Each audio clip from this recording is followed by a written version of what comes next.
Circle of Inevitability, capítulo 261. Fuga.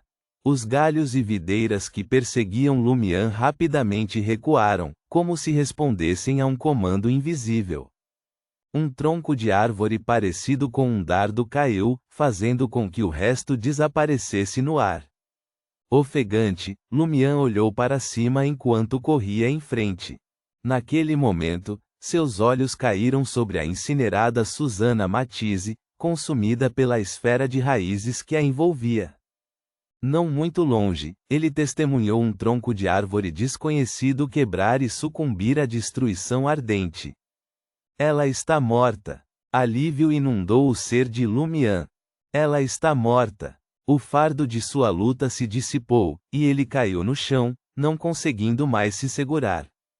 As chamas vermelhas que o envolviam se extinguiram abruptamente, revelando seu corpo carbonizado e desfigurado. Com grande esforço, Lumian lutou para se apoiar, suas costas pressionadas contra a parede adornada com videiras e galhos do albergue do Coq d'Orée. Ele parecia um vagabundo abandonado, largado ao mundo, com um toque de escárnio em sua voz enquanto observava a árvore das sombras afundando cada vez mais na terra.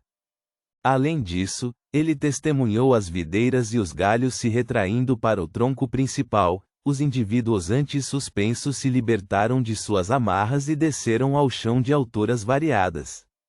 Entre o grupo inicial de vítimas, cuja essência havia sido drenada, 3 a 4 indivíduos permaneceram suspensos a quase 3 metros do chão. Já enfraquecidos, a maior parte de sua vitalidade restante escapou enquanto sofriam o impacto severo, fazendo-os perder a consciência no local. Talvez ainda houvesse esperança para sua salvação, ou talvez estivessem além do resgate. As centenas que tinham sido suspensas, mas ainda não tinham perdido uma porção significativa de sua essência, sofreram vários ferimentos com a queda. Embora suas vidas não estivessem imediatamente em perigo, eles se levantaram rapidamente, levados a escapar para as bordas do deserto. A pele de Gabriel ficou pálida, hematomas marcaram suas mãos e pés. Em vez de fugir, seu instinto inicial o levou a se abaixar e coletar o roteiro do perseguidor da luz espalhado no chão. O casal fugitivo trocou xingamentos, mas eles se apoiaram enquanto mancavam para frente, suas pernas machucadas pela queda. Eles se juntaram à multidão em fuga, desaparecendo na distância. Pavard Nisson, o proprietário do bar, sofreu ferimentos relativamente leves. Agarrando o rascunho recém-saído, ele correu na frente. Carbonizado e cansado, Lumian se acomodou na rua, encostado no albergue do Coq d'Orée, situado perigosamente perto da árvore das sombras. Inclinando a cabeça para trás contra a parede, ele exibia um leve sorriso enquanto observava o êxodo energético de garçons, transeuntes e habitantes de modestas residências enquanto fugiam em direção aos arredores. Reticências. Dentro dos confins da árvore das sombras, Lady Lua viu um tumultuoso confronto se desenrolando, com vários anjos e santos se juntando à briga.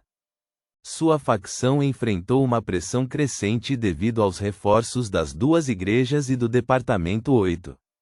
Uma sensação avassaladora de retirada tomou conta dela. Se isso continuar, as 2 igrejas podem recorrer a medidas drásticas, invocando intervenção divina. Lady Lua se resolveu rapidamente. Privada de várias habilidades e enredada por várias proibições, ela pressionou a protuberância em seu abdômen e abriu os lábios. Um grito ensurdecedor irrompeu neste reino alternativo, fazendo com que a árvore das sombras de quase 2 metros de altura diante dela sofresse uma metamorfose instantânea. Sobre os galhos e cascas envoltas em névoa, que retratavam cenas do passado, figuras nascidas de desejos diversos, agora sem vida, ressurgiram à existência, exceto o imperador Roselle.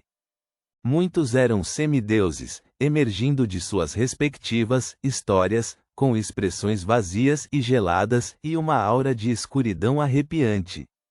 Ressurreição. Fortalecida pelo feto divino aninhado em seu ventre e pela essência única da árvore das sombras, Lady Lua reviveu temporariamente os desejos acumulados ao longo de mais de um milênio em suas formas corpóreas originais. Embora a ressurreição fosse de curta duração e os seres ressuscitados estivessem notavelmente mais fracos do que antes, o súbito influxo de semideuses na batalha em meros segundos poderia impactar profundamente o caos que se desenrolava. Foi precisamente devido à ajuda oportuna do feto divino que Lady Lua ousou ficar para trás, participando desse tumultuado confronto. Sem isso, tendo apenas concordado em fornecer cobertura para a Sociedade da Felicidade, ela já teria buscado refúgio em outro lugar. Em um silêncio assustador, os fantasmas ressuscitados se desintegraram sob a luz escaldante do sol. Lady Lua aproveitou o momento oportuno para invocar Paramita, que ainda não havia caído em desordem completa, fundindo-se a ela e desaparecendo de vista. Reticências. Na Avenue du Marché, dentro do prédio de 4 andares de cor caqui que abrigava o gabinete do parlamentar.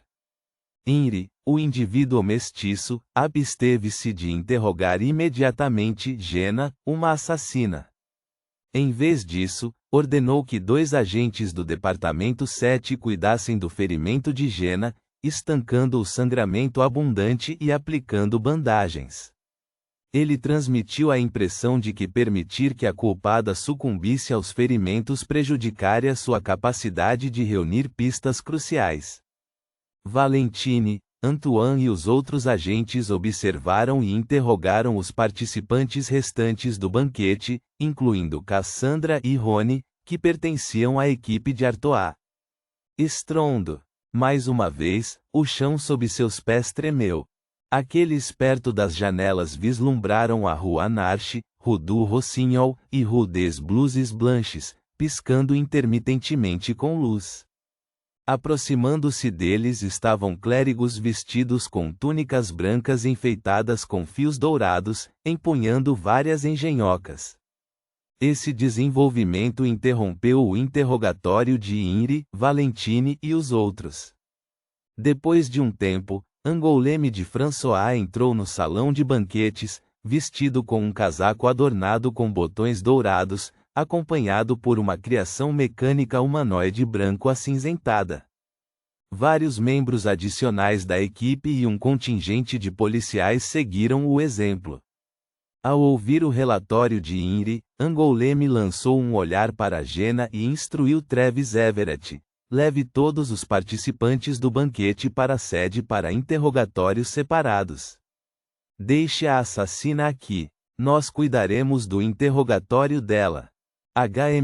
Também mantenha os membros da equipe do Sr. Artois. Há questões que precisamos esclarecer. Everett não levantou objeções. Os policiais da organização escoltaram os curiosos ansiosos para longe do prédio de cor caqui. Enquanto o salão esvaziava, Angoulême se virou para os 2 agentes do Departamento 7 que estavam ao lado de Jenna e os instruiu: escoltem a assassina até o salão. Precisamos garantir que ela não ouça nossa conversa.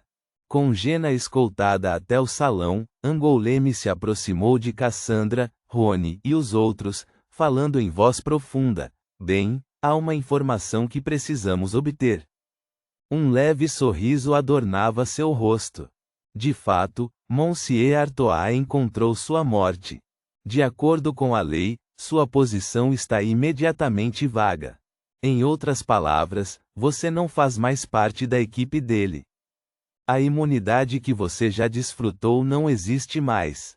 Então, antes de começarmos a discussão, vamos prosseguir com algumas autenticações. Ao ouvir as palavras de Angoulême, as expressões de Cassandra e dos outros sofreram uma mudança marcante. Enquanto isso, no salão, Jenna, que havia se acalmado após assassinar Hugues Artois, ouviu uma comoção tumultuada emanando do salão. Um dos agentes armados do Departamento 7, encarregado de vigiar, correu até a porta para investigar. Aproveitando a oportunidade, o coração de Jenna disparou quando um plano se materializou em sua mente. Seu semblante se transformou, e ela olhou para a guarda restante com uma mistura de surpresa e medo.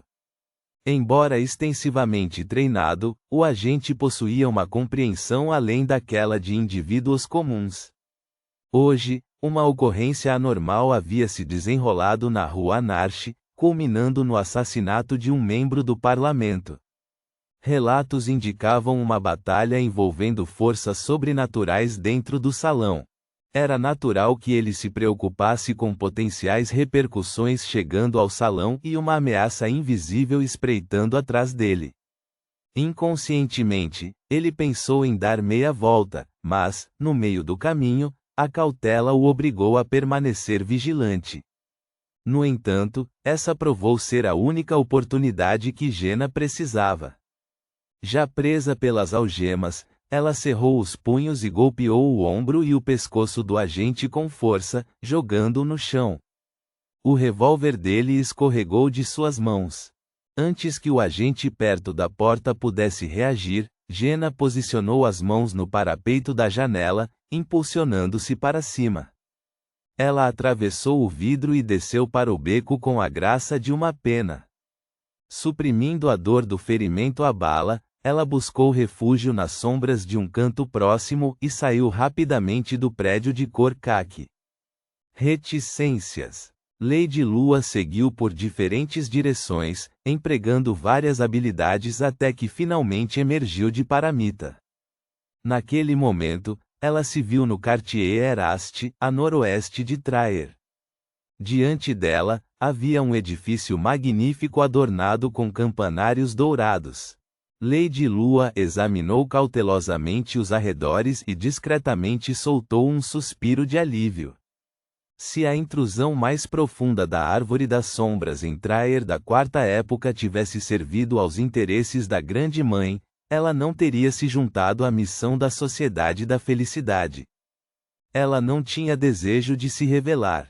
Era bem sabido que aqueles que controlavam os desejos frequentemente caíam vítimas de seus próprios desejos. As chances de fracasso não eram insignificantes. Sem demora, Lady Lua entrou no prédio bege pela entrada lateral. A algumas centenas de metros de distância, um Golden Retriever estava sentado silenciosamente ao lado de uma mulher vestida de verde. Eles observavam cada movimento de Lady Lua e a grande estrutura com seus numerosos campanários, com expressões solenes. Era o claustro do coração sagrado da Igreja do Eterno Sol Ardente. Reticências. No deserto onde a Rua Anarche, a Rue du Rossignol e os prédios na Rue des Blouses Blanches ruíram, Lumian testemunhou a Árvore das Sombras à beira de afundar no chão. Ele não conseguiu evitar provocar termiboros. Bem, eu não sou tão azarado assim. Eu realmente consegui. Mal as palavras saíram de seus lábios quando Franca, que havia recuperado os sentidos, correu e reclamou: "Você está tentando interpretar o papel de um cadáver carbonizado?" Enquanto falava, ela recuperou o agente de cura que havia obtido, com a intenção de oferecer a Lumian metade. Os ferimentos de Lumian não eram tão graves quanto pareciam. Queimaduras fatais para a maioria dos Beyonders de baixa sequência não levariam mais do que 1 ou 2 meses para os piromaníacos se recuperarem. Quanto a fraturas, explosões e impactos, nenhum deles poderia tirar a vida de um caçador imediatamente. Resistir até amanhã naturalmente traria recuperação. Considerando a possível perseguição de Beyonders oficiais após o desaparecimento completo da selva, Lumian não desafiou o destino e consumiu metade de um frasco.